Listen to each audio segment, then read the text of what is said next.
देख लो, सुनो, इधर देखो बेटा। बातें बंद करोगे अब? इधर देख लो। ये मोलर या आणविक उन्नयन स्थिरांक।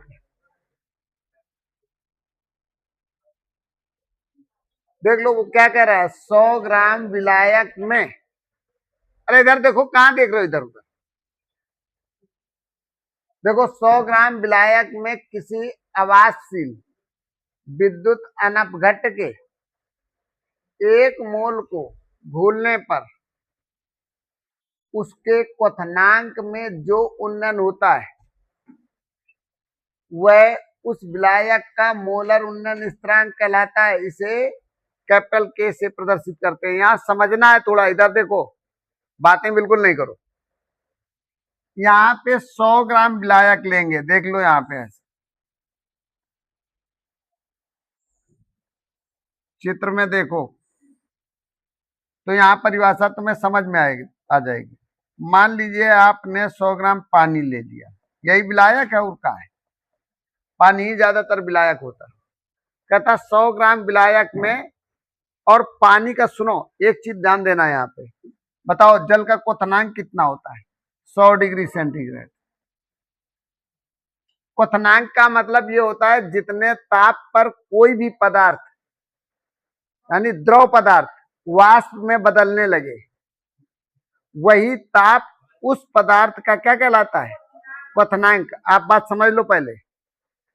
देखिए, ये तब तक पानी को जब आप भगोना में लेके खौलाती हो तब तक ये गर्म भाप नहीं बनता है, जब तक इसका टेम्परेचर 100 डिग्री नहीं हो जाता है। जैसे ही 100 डिग्री टेम्परेचर होता है तो ये भाप बन के क्या होता है? उड़ने लगता है। और एक चीज सुनो, कोई भी पदार्थ जिसका क्वथनांक जितना होता है, जैसे इसका 100 डिग्री होता है, इससे ज्यादा फिर उस चीज को गर्म नहीं किया जा सकता है। जल को कभी 100 डिग्री सेंटीग्रेड से अधिक गर्म नहीं किया जा सकता। खौलता हुआ पानी बढ़ जाएगा तुम्हारे ऊपर तो उतना नहीं जलेंगे। अगर तेल अगर कहीं पड़ गया खौलता हुआ, तेल का टेम्परेचर जानते हो, जो है सरसों का तेल, 200-300 डिग्री सेंटीग्रेड तक हो सकता है इसका टेम्परेचर। बात समझ में आ रही? लेकिन ये 100 डिग्री सेंटीग्रेड पर भाप बनने लगता है। तेल जल्दी से भाप नहीं बनता है, समझ रहे ना? उसका टेम्परेचर 200 तक पहुंच सकता है। अब आप सुन लो, इसीलिए ये 100 डिग्री सेंटीग्रेड पर खौलता है पानी में, अगर आप उंगली डालो निकाल लो और तो कुछ नहीं होगा। मतलब ऐसा नहीं कि इसमें फफोले पड़ जाएं, ऐसा नहीं होगा। अगर तेल में उंगली डाली और निकाल ली तो ये खत्म हो जाएगी खाल, जानते हो?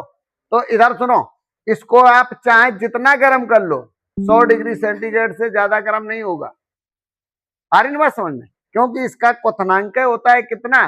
100। मतलब किसी भी पदार्थ को उसके क्वथनांक तक ही गर्म कर सकते हैं, बस, इससे ज्यादा गर्म नहीं होगा। क्यों? उसकी ऐसी दशा है कि जब हम पानी को गर्म करते हैं, आई ना बात समझ में? तुमने हमेशा देखा होगा, अब वो चित्र बन गया तो उसको बनना रहने दो। ऐसे तुमने देखा होगा, इसकी पेंदी में भगोना के जब शुरू में देखना, जब भाप बनना शुरू होता है तो यहां से बुलबुले यहां से बनते हैं, और देखो, और ये जल के अणु सब कैसे होते हैं? गोल गोल होते हैं। ये क्या होगा? नीचे गर्म होगा, जैसा ही ये गर्म होगा तो ये ऐसे करके बाहर निकल जाएगा। तो जो इसके ऊपर रखे अणु है ये, तो वो फिर नीचे आएंगे तरी में। जब उसकी तली में पहुंचेंगे तब ये गर्म होंगे तो ये भाप बन के निकलेंगे। इसलिए लगातार पानी, एकदम ये सारा पानी एक साथ भाप बन के क्यों नहीं उड़ता? क्यों? सारे पानी का टेम्परेचर 100 डिग्री सेंटीग्रेड नहीं होता है। 100 डिग्री सेंटीग्रेड उसकी तली वाले का हो पाता है। जैसा ही नीचे आते हैं ये, तो ये गर्म होते हैं तो फट से इससे क्या करेंगे? एक साथ निकलेंगे। जैसा ही इससे निकले तो ऐसे पलटता है पानी। इसीलिए ये सारे अणु जो ऊपर रखे हैं, इन नीचे वाले अणुओं के ऊपर, वो वाले नीचे आ जाते हैं। फिर ये नीचे वाले गर्म हुए तो ये भग गए, तो ऊपर वाला फिर नीचे आ गया। फिर नीचे वाले हमेशा ऊपर भागते हैं, इसीलिए पानी पलटता है। तो नीचे वाले अणु भागते हैं, इसीलिए पानी ऐसे ऐसे होता है। नहीं तो ऊपर से उड़े तो फिर इसे पलटने की जरूरत नहीं है। मान लीजिए आप ही को एक दूसरे के ऊपर रख दें और नीचे वाले को डंडा मारें, और जब वो गर्म होगा तो क्या करेगा, ऊपर निकलेगा, तो तुम जितने उसके ऊपर बैठे होगे तो खड़बड़ा के नीचे गिरोगे आके, है ना। और जब नीचे है और नीचे वाला गर्म हो रहा, अब नीचे तुम फिर गर्म हुए तो तुम्हारे ऊपर जो बैठे फिर नीचे से ऊपर गई, तो फिर ऊपर वाले नीचे आए। ये बार बार क्रिया होती है, इसकी वजह से पानी ऐसे ऐसे ऐसे पलटता है। बात समझ में आ रही है? पानी खोलने लगता है। ये 100 डिग्री सेंटीग्रेड इसका क्या होता है, जल का क्वथनांक होता है। इतना बिल्कुल रट लो, 100 डिग्री सेंटीग्रेड टेम्परेचर, आप ध्यान रखें इसे, पानी का। आई ना बात समझ में? क्योंकि इसकी हमें बार बार जरूरत पड़ेगी। इसी को घटाएंगे, कहीं जोड़ेंगे, कुछ करेंगे इसको 100 को, तब तुम कहोगे 100 कहां से सर जी आ रहा है। समझ गए? जल का क्वथनांक कितना है, 100 डिग्री सेंटीग्रेड, बिल्कुल ध्यान रखिए। और जल का, अच्छा बताओ, ये जल का हिमांक कितना होता है, और बर्फ का गलनांक, अब बताओ बर्फ का गलनांक कितना होता है। बर्फ का गलनांक 0 डिग्री सेंटीग्रेड होता है। आ रही बात समझ? जब 0 से ऊपर टेम्परेचर हो जाता है ना, तब बर्फ कम हो जाता है, 0 से कुछ कम जाता है, तब बर्फ बनने लगता है पानी। आ रही बात समझ में? इधर देखो, हिमांक भी लगभग ऐसा ही है, 0 डिग्री उसका, और उसका गलनांक भी 0 डिग्री है बर्फ का। तो इधर देखो, ये याद रखोगी। अब जल का क्वथनांक कितना, 100 परमानेंट। ध्यान रखो, यहाँ पे विलायक ज्यादातर पानी ही होगा। ठीक, अब आप देखो, अच्छा ये बताओ, अगर इसमें कोई पदार्थ घोला जाए, शक्कर घोल दो या ग्लूकोज घोल दो, तो क्वथनांक बढ़ेगा कि घटेगा?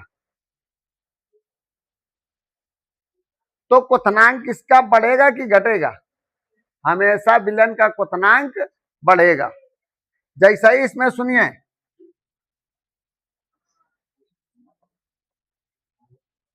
इसे देखो, ये वैद्युत अनपघट्ट है। अब वैद्युत अनपघट्ट, इसमें क्या करो, घोलो, या ग्लूकोज ले लेते हैं, C6H12O6, ये वैद्युत अनपघट्ट है। अब यहां देख लो, इसका 1 मोल इसमें घोला जाएगा। मतलब ऐसा नहीं कि जितना मर्जी आए उतना घोल दो, नहीं तो नियम लागू नहीं होगा। यहां समझो, कहता 100 ग्राम विलायक में, ये विलायक पानी है तुम्हारा, कितना है, 100 ग्राम H2O, अर्थात विलायक, है ना। और इस विलायक का क्वथनांक है 100 डिग्री सेंटीग्रेड। अब समझ लो, कहता 100 ग्राम विलायक में किसी वैद्युत अनपघट्ट के 1 मोल को घोलने पर, कितना घोलेंगे, 1 मोल। और मोल कैसे बनता है बोलो, N बराबर W/M, तभी तो मोल होगा। देखो, ये बार बार शब्द देख लो, मोल में यहाँ पे सब काम किया जा रहा है। अगर हम इसमें ग्लूकोज के 1 मोल घोलेंगे, और 1 मोल घोलने पर इसके क्वथनांक में, सुनो, विलायक है ना ये, विलायक के क्वथनांक में जो उन्नयन होता है, जब विलयन बन जाएगा तो इसके क्वथनांक में क्या होगा, उन्नयन। उन्नयन माने क्या होता है, उन्नति, यानी क्वथनांक इसका बढ़ जाएगा। फिर विलायक का क्वथनांक 100 है, और फिर जब ये घोल देंगे तो इसका क्वथनांक हमने मान लिया 100.5 डिग्री सेंटीग्रेड हो गया। तो इसके क्वथनांक में जो उन्नयन होता है, इसके बीच में देखो कितना उन्नयन है, 100 यानी 100.5 को 100 में घटाओ तो कितना निकलेगा, 0.5। यही उन्नयन है। क्या है, उन्नयन है 0.5। जो उन्नयन हुआ इसके क्वथनांक में, काय के, विलायक के, जल के क्वथनांक में जो उन्नयन हुआ, यही उन्नयन कहलाता है मोलर या आणविक उन्नयन स्थिरांक। क्या कहलाता है, मोलर या आणविक उन्नयन स्थिरांक। अब ध्यान रहे, यहाँ पे देखो मोलर लिखा है या फिर आणविक, बात समझ रहे हो। और इसे किससे प्रदर्शित करते हैं, के से। अब यहाँ इस परिभाषा में, इस सूत्र से भी परिभाषा आपको समझनी होगी, यहाँ तो समझ में आ गई होगी।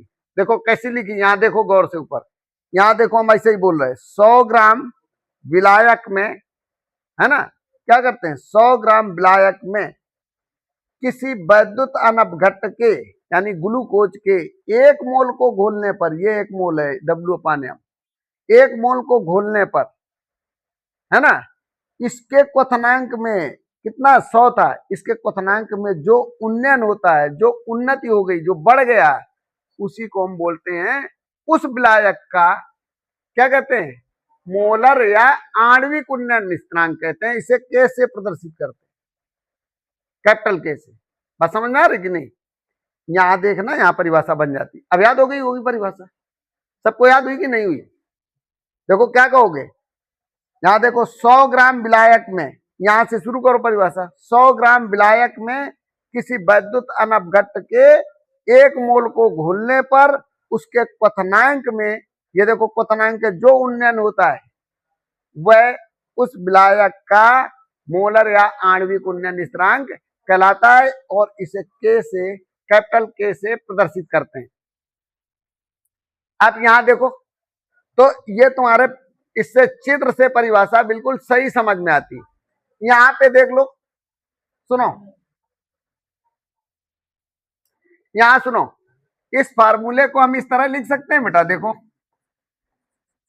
ऐसे लिखें तब तुम्हें समझ में आएगा, नहीं तो समझ में नहीं आएगा। ये डेल्टा टी, वैसे delta T into capital W into M। अब यहां देखो, वैसे परिभाषा समझाने में दिक्कत होगी, इधर सुन लो, ये क्या है, अच्छा ये बताओ, इतना पूरा किसके है, N के बराबर मोल के। तो अब देखो यहां से परिभाषा शुरू करते हैं।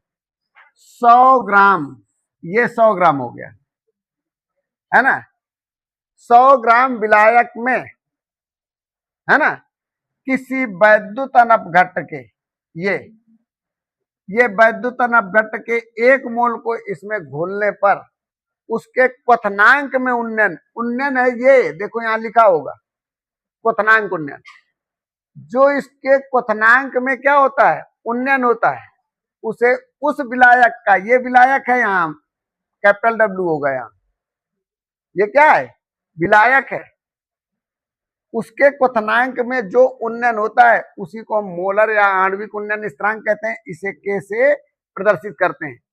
1 मिनट फिर देखो, ऐसे बोलेंगे 100 ग्राम विलायक में, ये विलायक है, कहता 100 ग्राम विलायक में किसी वैद्युत अनपघट्ट के 1 मोल को घोलने पर उसके क्वथनांक में जो उन्नयन होता है उसे उस विलायक का मोलर या आणविक उन्नयन स्थिरांक कहते हैं। इसे कैपिटल के से प्रदर्शित करते हैं।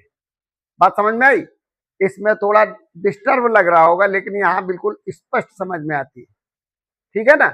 अब आप इसकी परिभाषा देखो, ये फार्मूला है आपका, मतलब इस फार्मूले पर भी डिफिनेशन बता रहे हैं, एक फिगर पर भी डिफिनेशन बता रहे हैं। अब तुम्हें जो समझ में आए, वो अच्छी लगे, वो याद करें आप, और इतनी देर में याद हो जानी चाहिए। हम इतने बार कह क्यों रहे हैं, ताकि तुम्हें याद हो जाए। नहीं लिखी तो है, क्या दिक्कत है, आ रही ना बात समझ में? तो आप इसको लिख लो।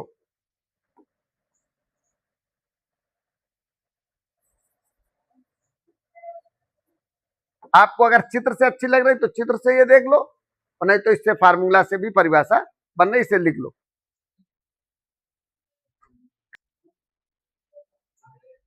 देख लो बेटा, सुनो एक बार और इसको देख लो, यहां से देख लो, हमने तो इस फिगर को देख के बोलते रहे, यहां भी मिला लो। देखो कहता है 100 ग्राम विलायक में किसी आवासशील विद्युत अनपघट्ट के 1 मोल को घोलने पर, बताओ नहीं, उसके क्वथनांक में कहता है जो उन्नयन होता है वह उस विलायक का मोलर उन्नयन स्थिरांक कहलाता है। इसे कैपिटल के से प्रदर्शित करते हैं। तो यहां भी बोल सकते हो, कहता है 100 ग्राम विलायक में, है ना, 100 ग्राम विलायक में किसी वैद्युत अनपघट्ट के, यानी ये ग्लूकोज है वैद्युत अनपघट्ट, ये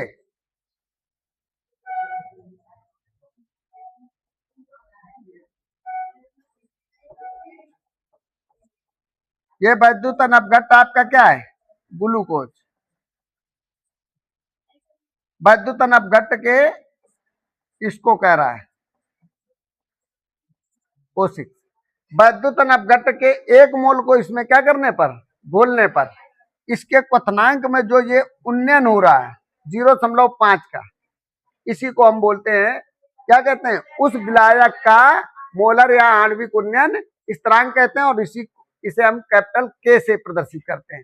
चलें आगे, अब देखें, देख लो, अब यहाँ पे ये सब लिख लिया ना, ये फार्मूला इसका, और इसी से न्यूमेरिकल लगेंगे। देखो, ये स्मॉल m है, ये अणुभार है, ये K क्या है, मोलर उन्नयन स्थिरांक। स्मॉल w देखो विलेय का भार है या विलेय का द्रव्यमान, ये कैपिटल W विलायक का द्रव्यमान। आ रही ना बात समझ में? अगर इसमें देखना चाहते हो, ये तो हमारा अणुभार है इसका, भाई हम इसको इसमें घोल रहे हैं, तो स्मॉल w क्या है, यही विलेय ग्लूकोज, इसको हमने घोला है। विलायक क्या है, कैपिटल W पानी है। आ रही ना बात समझ में? और ये डेल्टा T क्या है, क्वथनांक उन्नयन, जो 100 से बढ़कर हो गया 100.5, यानी ये डेल्टा T है। देख लो, पूरा प्रैक्टिकली है, कोई कोनो ऐसा नहीं है जो कि दिखाई ना दे, सब कुछ है। आगे